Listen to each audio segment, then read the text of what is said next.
नमस्कार and welcome to Bharat affairs. Mohammed Yunus जब तक बांग्लादेश की इंटरिम गवर्नमेंट को यहाँ पर चला रहे थे, आपने ये चीज नोटिस किया होगा कि बांग्लादेश और पाकिस्तान के जो रिश्ते हैं ये काफी स्ट्रांग हो रहे थे। यहाँ तक कि पाकिस्तान के जो ISI है वो भी बांग्लादेश में एक्टिव हो रही थी और पाकिस्तान में जो भी टेररिस्ट ग्रुप थे वो भी बांग्लादेश को as a new launch pad की तरह देख रहे थे। लेकिन बांग्लादेश के नए PM तारिक रहमान बनने के बाद में जो एक क्लोजनेस देखने को मिल रहा था पाकिस्तान बांग्लादेश के रिश्ते में, ये चीजें हमें कम होती हुई दिखाई दी। और रिसेंटली बांग्लादेश के एयरफोर्स की तरफ से बांग्लादेश के काफी ठिकानों पर, जिसमें बांग्लादेश के चिटगांव एयरबेस, यहाँ तक कि ढाका से लेकर जो कॉक्स बाजार है, यहाँ पर रेड की गई। और इस रेड में कहा यह जा रहा है कि दर्जनों से ज्यादा यहाँ पर सस्पेक्ट को अरेस्ट किया गया। और यहाँ ये भी कहा जा रहा है कि ये जो सस्पेक्ट थे ये बेसिकली बांग्लादेश से स्पाई कर रहे थे, जिसमें पहला नाम यहाँ पर TTP का आ रहा है, वही तहरीक तालिबान पाकिस्तान जो पाकिस्तान के ऊपर में स्ट्राइक करता है। लेकिन इसको लेकर TTP ने साफ साफ यहाँ पर डिनाई किया है कि बांग्लादेश में हमारा कोई प्रेजेंस नहीं है। इवन कि इसको लेकर बांग्लादेश के काफी जो एनालिस्ट हैं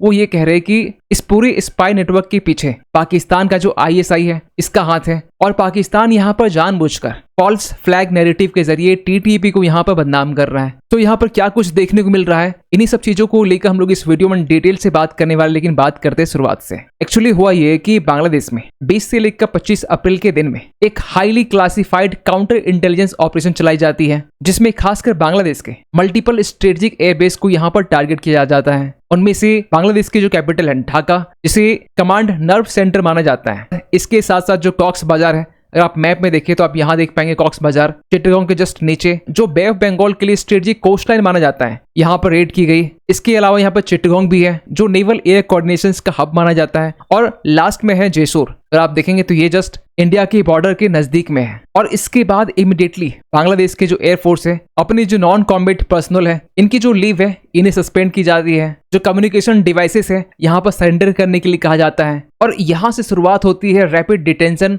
और इंटेरोगेशंस की, जहां ये कहा जा रहा है कि इस पूरे रेड में 2 आर्मी ऑफिसर्स से लेकर जो 10 एयरमैन है इसे यहाँ पर डिटेन किया गया है। खैर यहाँ पर यह भी कहा जा रहा है कि जो 4 सस्पेक्ट्स हैं वो बांग्लादेश छोड़कर जा भी चुके हैं, जो या तो पाकिस्तान, टर्की, पोर्टुगल, न्यूजीलैंड में ये भाग चुके हैं। अब इस चीज को लेकर यहाँ पर 3 अलग अलग थ्योरी सामने निकल के आ रही है, जहां पहले तो ये कहा जा रहा है कि तहरीक तालिबान पाकिस्तान का जो लिंक है यहाँ पर हो सकता है। आपको पहले बता दें कि जो TTP है जो आए दिन पाकिस्तान का जो खैबर पख्तून प्रोविंस है यहाँ पर अटैक करता रहता है, तो TTP की तरफ से बांग्लादेश जाकर स्पाई नेटवर्क को ऑपरेट करना ये कहीं से फिजिबल नहीं लग रहा है। वैसे इसको लेकर जो TTP है साफ साफ अपनी जो प्रेजेंस है बांग्लादेश में इसे यहाँ पर डिनाई किया है। और TTP को लेकर हाल ही में पाकिस्तान की आर्मी की तरफ से 22 TTP मिलिटेंट और 10 बच्चों की यहाँ पर जान ली गई है। आप देख सकते हैं 24 अप्रैल का ही बेसिकली आर्टिकल है। लेकिन सेकंड थ्योरी यहाँ पर निकल के आ रही है अल कायदा की, AQI, जिसे AQIS कहते हैं, अल कायदा इन द इंडियन सब कॉन्टिनेंट। लेकिन AQIS की जो स्ट्रेटजी है ये बेसिकली आइडियोलॉजिकल इन्फिल्ट्रेशन करते हैं। जिस तरीके से पाकिस्तान में लश्कर तैयबा है, जैसे मोहम्मद है, ये पहले तो टेरर को यहाँ पर ट्रेनिंग देते हैं और उसके बाद भारत में इन्फिल्ट्रेट करवाता है। तो AQS का जो इन्वॉल्वमेंट है AQS का भी जो इन्वॉल्वमेंट है इसकी पॉसिबिलिटीज काफी कम है। तो यहाँ पर तीसरी थ्योरी निकल के आती है पाकिस्तान का ISI, क्योंकि बांग्लादेश में जिस तरीके से रेड हुआ है, चाहे एयरबेस लॉजिस्टिक्स में हो, रडार सिस्टम्स में हो, ऑपरेशनल रेडीनेस के लिए हो, उससे यही मालूम चलता है कि ये कोई जस्ट टेरर लिंक नहीं है। यहाँ पर पाकिस्तान की जो मिलिट्री है उनकी यहाँ पर इन्फिल्ट्रेशन देखने को मिल रही है। और हमने ऐसा पहले भी देखा है, पाकिस्तान का जो ISI है ये एक लंबी टाइम के बाद में पाकिस्तान में बैक करता है। मोहम्मद यूनुस और मुनीर के बीच में जो टाइज है पिछले कुछ टाइम से काफी ज्यादा इंप्रूव हुए थे। यहाँ तक कि बांग्लादेश के जो DGFI है, director general of forces intelligence, ये भी अपने सीक्रेट मिशन के जरिए पाकिस्तान विजिट करता है और वहां जाकर ISI से ये मीटिंग करता है। आप यहाँ पर भी देख पाएंगे पिछले साल जनवरी 25 का आर्टिकल है, जहां पर पाकिस्तान का जो ISI है ये पहली बार अपने हाई लेवल जो डेलीगेशन है वो ढाका भेजता है। और सबसे लेटेस्ट तो यहाँ पर है कि इसी मंथ 8 अप्रैल के दिन में जब पाकिस्तान के जो डिफेंस मिनिस्टर है ख्वाजा आसिफ, वो ये कहता है कि हम लोग कोलकाता तक यहाँ पर हिट कर सकते हैं। तो इस तरह की यहाँ पे स्टेटमेंट देना, आपको पता होना चाहिए जो कोलकाता है ये बांग्लादेश से काफी नजदीक है,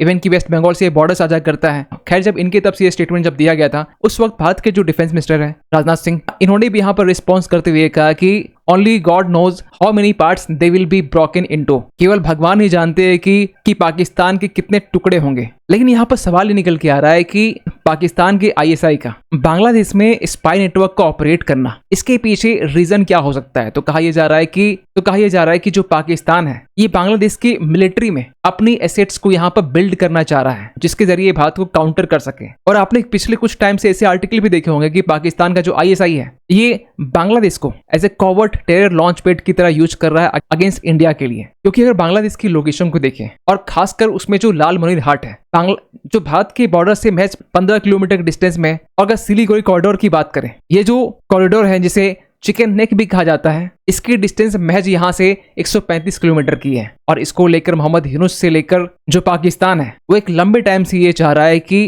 भारत का जो नॉर्थ ईस्टर्न स्टेट्स है इसी भारत की मेन लैंड से अलग किया जाए। लेकिन सवाल ये निकल के आता है कि ये सब कुछ क्या सडनली हुआ? तो आपको बताना चाहते हैं कि इसी महीने 7 अप्रैल के दिन में बांग्लादेश के जो फॉरेन मिनिस्टर है खलीलुर रहमान, जो मोहम्मद यूनुस के टाइम में ये NSA हुआ करते थे, ये इंडिया विजिट करते हैं। यहाँ तक कि इंडिया विजिट करने के बाद में ये भारत के जो NSA है अजीत डोभाल, इनसे मुलाकात होती है 7 अप्रैल के दिन में। अगेन फिर सवाल निकल के आता है कि इस विजिट की मायने क्या है? देखिए, वेस्ट एशिया में क्राइसिस के बाद में सबसे ज्यादा एनर्जी को लेकर जो संकट हमें देखने को मिला वो है बांग्लादेश। और इसको लेकर हमने प्रीवियस वीडियो में आपको बताया था कि बांग्लादेश की जो टेक्सटाइल फैक्ट्रीज है, जो रेडीमेड गारमेंट्स इंडस्ट्रीज है, जो अपने टोटल एक्सपोर्ट का 85% RMG यहाँ पे एक्सपोर्ट्स करता है। और इन फैक्ट्रीज को भी यहाँ पर रन करने के लिए इलेक्ट्रिसिटी चाहिए, फर्टिलाइजर चाहिए, और ये बिना एनर्जी और ऑयल के मुमकिन हो नहीं सकता। तो इसको लेकर बांग्लादेश की तरफ से भारत से ये गुहार की गई कि हमें यहाँ पर ऑयल चाहिए और फर्टिलाइजर चाहिए, और इसके लिए हम लोग भारत के साथ जो रिश्ते हैं वो भी हम लोग इंप्रूव करना चाहते हैं। और इसको लेकर भी यहाँ पर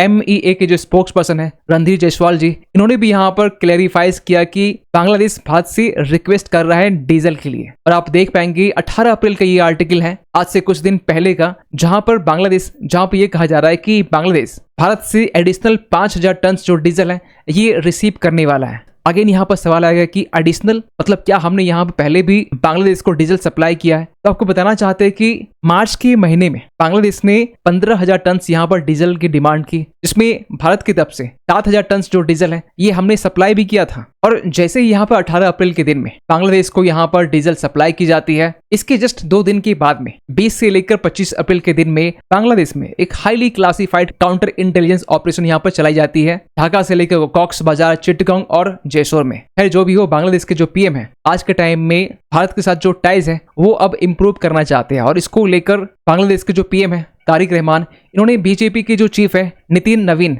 इन्हें यहाँ पे एक लेटर भेजा गया जिसमें ये कहा जा रहा है कि हमारा जो टॉप लेवल इंटरेस्ट है ये भारत और बांग्लादेश के बीच जो पॉलिटिकल डायलॉग है इसे स्टार्ट करना है। खैर जो भी हो, देर से सही, लेकिन बांग्लादेश को ये मालूम चल चुका है कि क्राइसिस के सिचुएशन में भारत ही वो देश है जो बांग्लादेश की मदद कर सकता है। जिस तरीके से हम लोग मालदीव की करते हैं, जिस तरीके से हम लोग नेपाल से लेकर जो श्रीलंका है उसकी करते हैं। खैर आप क्या सोचते हैं पूरे अपडेट को लेकर कमेंट कीजिएगा। मिलते किसी अगले वीडियो में, तब तक के लिए थैंक यू सो मच।